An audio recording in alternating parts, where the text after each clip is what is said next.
Could you please introduce the story which was of the world of Shalini Akshar? Shalini visits her friend Akshar, who is unwell, and the story unfolds there in the mountains. It is at a time when there are these fires which are coming up, like they're just sprouting in different parts of the world, and people don't know exactly what that means. So they're stuck in this mansion. It is gothic horror. But again, I would say not the typical gothic horror thing in these books, which is not for young people, was my sense. But when I'm writing a book, I'm drawn into the world that I'm creating. I'm not thinking of the And audience yeah, at that point. how does it feel to be a reader of your own authored work? I find that I hate reading my own work.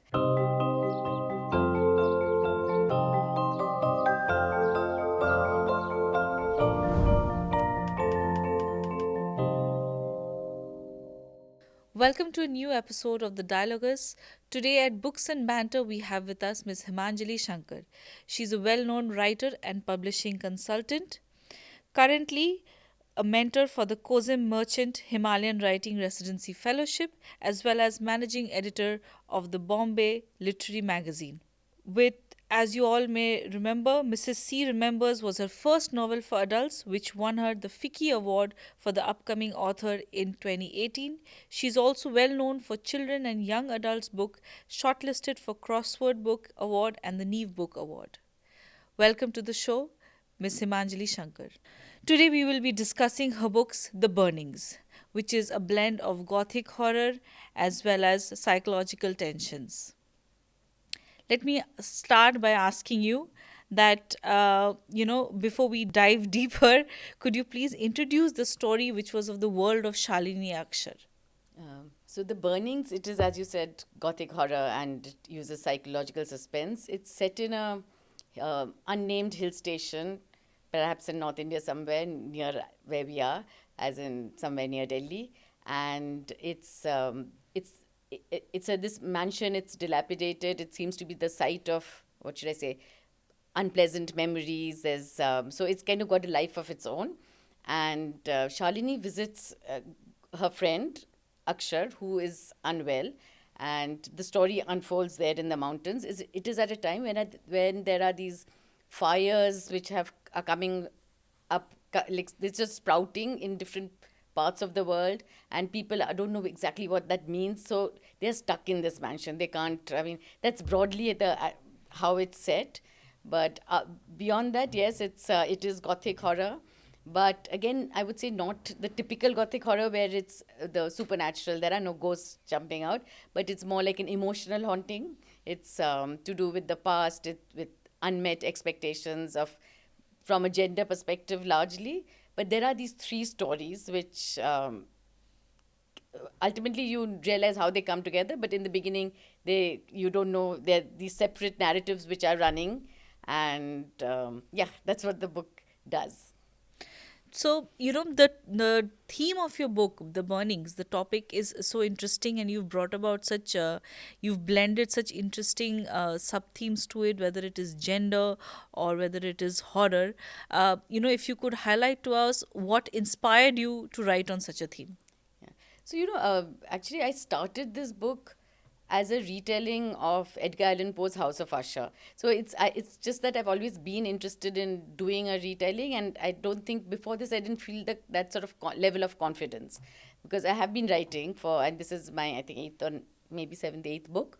But I've always been fascinated by the idea of retellings, whether it's in cinema, like Vishal Bharadwaj, we all Right. familiar with the Haider and all of those, Maqbool, and in fiction also. There's been so many retellings of Shakespeare, Jane Austen. Are you by any chance named after Portia in Merchant of Yes, Venice? absolutely. Okay, My so parents are a big fan of Shakespeare, yes. and my main name comes from Merchant of Okay, so yeah, Venice. so you're familiar with people who are belong to this kind of a literature English background. literature. So yeah, so I've also always been fascinated by the idea of retelling, because taking a story that belongs to a certain time and place and kind of transplanting it, maybe like in the case of Edgar Allan Poe, the original was written 300 years, yeah, I think it's 300 years old by now. So the idea of taking it to a different setting and kind of, so the bones of the story are from that. But the thing is, that's a short story, The House of Usher, and though I was first thought I would just retell that short story just for my personally, I just wanted to try that. But the story began to grow, and it's grown in many different directions. So now I would say the seed was the House of Usher. But after that, it took on a life of its own. So I got involved in that story in a very different way. And yeah, it was not no longer about the House of Usher so as much as it took on a life of its own. Interesting. So, I believe gothic horror stories also kind of brings about an eerie atmosphere, and speaks a lot about the internal conflict. So, were there any incidents in your life or that you came across that kind of molded how you went about writing this particular book? Well, actually, no, because I am not. I'm interested in the genre, but I'm personally, in fact, the sort of person who does not believe in the supernatural at all. So it's kind of, I guess it's curious that I chose this genre. So I'm more, I think what I was invested in was the lives of the women, the the plot and the use of the supernatural and the or rather, there is no supernatural, it's more paranormal. Paranormal, And right. so it's more about the psychological suspense. I was using some of the tropes of gothic horror, like where there's fear, there's the mansion, there's and so I'm kind of interested in gothic horror as a genre, but I would say that this is more leaning into the psychological suspense part of it and the women's narratives, the stories that are being told. Do you think that the youngsters of this age and time are very excited about such genre in I comparison to maybe Yeah. how we were more of Enid Blyton Yeah. and Famous Five? Yeah. Does This this? book is not for, this is not like, though I have primarily written for children, this is for adults. But yeah, I would imagine young adults would also read horror, and it is a genre that that has been coming. It's kind of, even if you do see the way on OTT, it's horror has become a big Yeah, I think sort even of, there was a phase when we also saw books and movies also like yeah, Twilight, where vampires, or even yeah. cartoons that came out with which had a horror angle to it. So I think you Yeah. would agree that it does.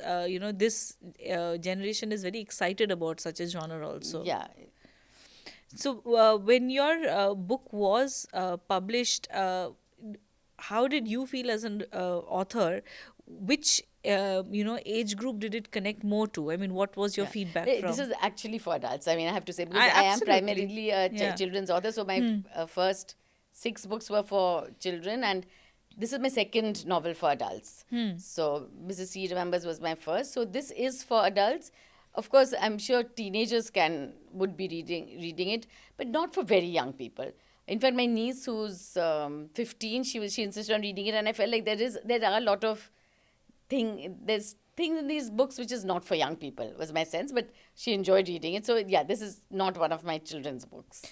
Even as adults, let's say a college student who would be Yeah, let's say a psychology for student, sure. Yeah, do you think that this would lead yeah, towards exploration of characters and yeah. all of that That all of that is of course there, and it is a novel, so it is about the story. So it is really for anyone who's attracted to the story more than, it doesn't have to be that you love gothic horror. You could be interested in just any in a women's lives, or even so it's not necessarily that I mean, there are many points on which one could connect. And did you have any specific intention in mind as to whether it would target more of Indian crowd, or would it also outreach the foreigners? Yeah, well, honestly, again, when I'm writing a book, I'm drawn into the world that I'm creating. I'm not thinking of the And audience yeah. at that point. I'm almost, to begin with, I'm writing for myself. So of course, I mean, I do have publication in mind, but that comes later. So when you first wrote the burnings, what kind of expectation in with regard to the characters that came about? Was it like fear, reflection, emotional engagement? Yeah. So, well, again, like I said about it, because it does belong to the genre of horror. So there's like Lovecraft, who's one of the early, not early because he's like about 50 years back. He's written horror, and he said in one of it's like a iconic essay on the supernatural, where he says that the one of the oldest and strongest emotions of mankind is fear, And the oldest and strongest fear is of the unknown. And that's what horror really does. It taps into that fear of the unknown, that the uncertainties we have, things which we are unsure of. So I think that was where that's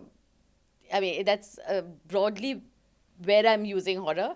But within that, what I'm focusing on is the women's stories. And women, I mean, as we know, I mean, there are like the whole overarching thing of patriarchy and how you sort of, everyone is at some level negotiating with patriarchy, and how that works out in the stories that involve these women.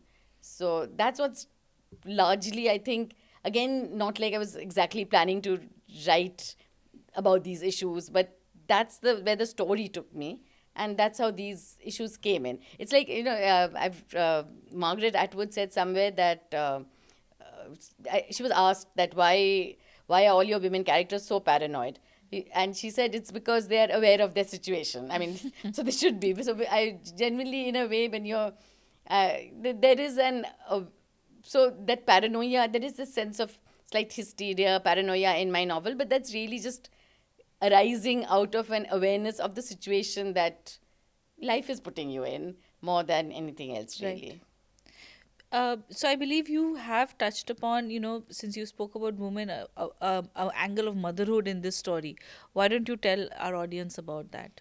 So, I find the idea of motherhood itself kind of fascinating, because there's this whole tendency to put it on a pedestal, and that women are Naturally. supposed to be like born nurturers and all of that. And I mean, I can't even deny that, of course, I have my children, and especially when I was a younger person, and we were growing up, I mean, obviously in my teens and all, we were all like, we were groomed to just be mothers, and to It to comes marry. It naturally. is supposed to come naturally. And I mean, personally, yeah, I think it has come naturally, just because I mean, I've been so conditioned. And yeah, I hope my daughters aren't listening.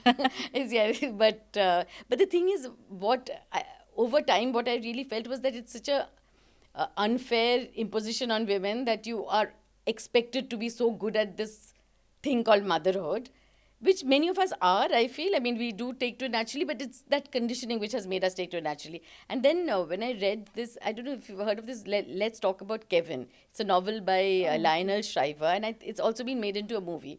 So that book is, I mean, it sort of changed the way I was looking at motherhood, because it's about this woman who, from the beginning, she just does not feel connected to her child, and the sense of unease about motherhood. And it's explored in a very normal, natural way, and it's kind of, and then there is I mean, I would, anyone who's not read the book should read it. It's kind of, or watch the movie. And the child grows up to be a serial killer, but it's not like saying, Oh, it's okay. not saying that, oh, if you're not a good mother, the child will be a serial killer. That's not, I mean, it's not Absolutely. any direct connection, Hmm. but it's a very interesting exploration of motherhood.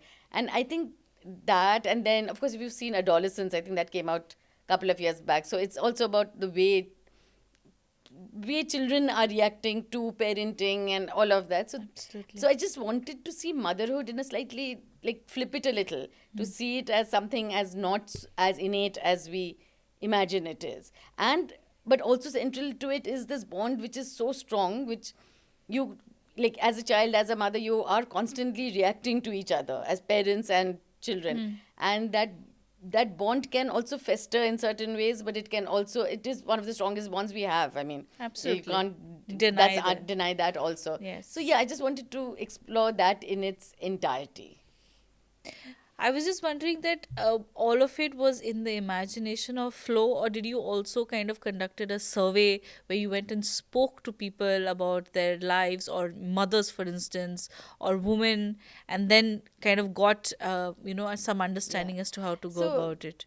not really, in the sense that, again, I was more involved in the world of the story.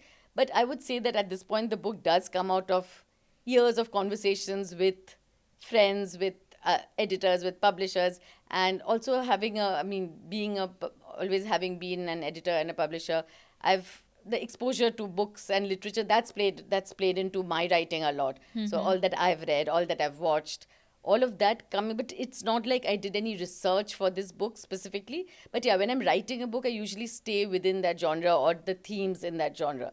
So all that I've read has possibly fed into this book. it's come in, but it's not been a like a conscious, because it is supposed to be a story. It is supposed to be a Right. it's fiction. So How long did it take you to write this book? first draft, I do write very quickly. So my first draft usually does come out very fast. So it does take just 3 to 5 months. But this book, I did many rewrites of the book, and because it just wasn't ready in the first place. And in the first place, there was only one point of view. Like now there are three women and there are three perspectives, and the other two shorter ones and one the main And one. I'm sure each of these have very layered relationships also Yeah, so within and also there is a themselves. bit of suspense, as in because it's psychology. So the two, you don't realize how these stories are coming together till a certain point in the book. So yeah, so there was a lot of rewriting in my Draft. involved, and I had to sort of place clues, which had to be done little in a way that the reader should not be able to guess. But also I Absolutely. was doing that very consciously. So I would keep going back and forth. The writing wasn't in a very linear fashion. Like I have written earlier children's books which have come out in one flow, but this one has, it was almost like little, I kept going back and forth, rewriting sections, then the end was written, then again the beginning I added at the end. I mean, so it was kind of a confused. How does it feel to be a reader of your own authored work? I I mean, find that I hate reading my own work at one level. I resist I think reading that's a it. very common view among most Yeah, authors. because you can also, as an editor, also my eye kind of goes to things that I wish this was a little better, or some sentence doesn't read very well. But have ended up, say, this book also I did read it after it came out and kind of enjoyed it.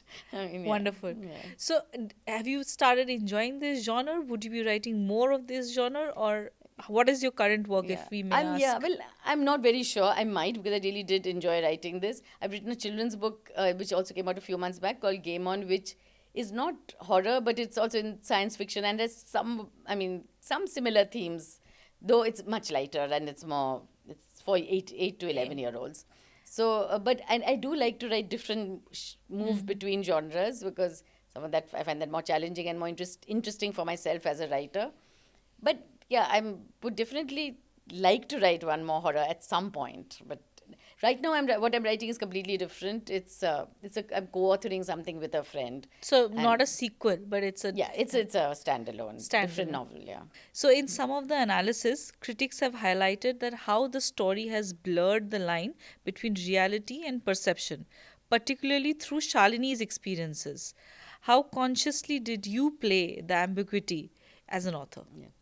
It was fairly consciously done, because Shalini is a character, I mean, that was part of the suspense that I was building up. So I did want to show her in a certain way. And I've always been drawn to the idea of this, the unreliable narrator, where you in the beginning, it seems that what she's saying is kind of, it's true. And she's a very coherent, logical person. But after a while, you have to read between her words. So it's also like a narrative technique that I've used. But again, it is the storytelling that carries it through. But it was a conscious sort of, there is this breakage between what she's saying and what has actually happened. Coming back to your personal choices as an author, were there any particular literary traditions or Gothic writers or storytelling styles that have influenced you while writing this book? So, like as I said, Edgar Allan Poe, of course, that was the beginning point. But women, like Shirley Jackson, who's written Gothic horror, that was I actually love her writing Style, yeah. style. Then even Lovecraft, who's like, I think I have, and Ligeti. These are the authors who've written horror in a way that's like, because horror has there's a range of horror. Range of While her, yeah, and certainly. so this is more. There's like more harsh, like what should I say? There's splatterpunk. There are different genres which are more on the nose in terms of, like, this is a little, I would say, almost milder form, because it's leaning more into that suspenseful, psychological uh, part of us, yeah, Suspense, yeah. suspense, rather than being an out and out supernatural, and yeah, working on dead bodies. There are no, what should I say, bodies being flung around. There's no ghosts as such. Yeah. So, some readers have also felt that, the Gothic elements reflect emotional and psychological darkness rather than just supernatural fear, which you have been saying. So, how did you respond to that Yeah. interpretation? No, that's completely how I would like my readers to see it, Hmm. and like an emotional haunting rather than like a real haunting of a person. So, like all of us have, what should I say, past loves, unmet expectations, things that have gone wrong in our life. So, how these play into our psyche. And yeah. You've touched upon themes with, I mean, consciously and unconsciously, which I think are very uh, contemporary and also very challenging for a author to address. So I must congratulate you. For instance, gender, psychological issues, mental health, domestic kind of a environment for women. uh, did you have this in mind when you published this, that you were touching upon so many topics which are very uh, I would say sensitive, at the same time everybody has been talking about it, a very Yeah. trending theme? Yeah, no, I wonder. I mean, maybe, of course, it's the what we are all exposed to at this point. That's what's playing out around us. So it was not a very conscious decision to Hmm. write about these things, but yeah, this is what the world as we know it now. All of these things are important, and I think that's how they just came into play in my writing. Yeah. I think it addresses a lot of things in the society which we face without even realizing. Yeah, and I think that's the whole thing. That's the that whole that thing of was your storytelling where objective. it is coming in, but it's not like a consciously I want to talk about this, but it's But sort of, it yeah. just reads between the Yeah. line and it comes across really well. Well, wonderful. Thank you. Thank you, Portia.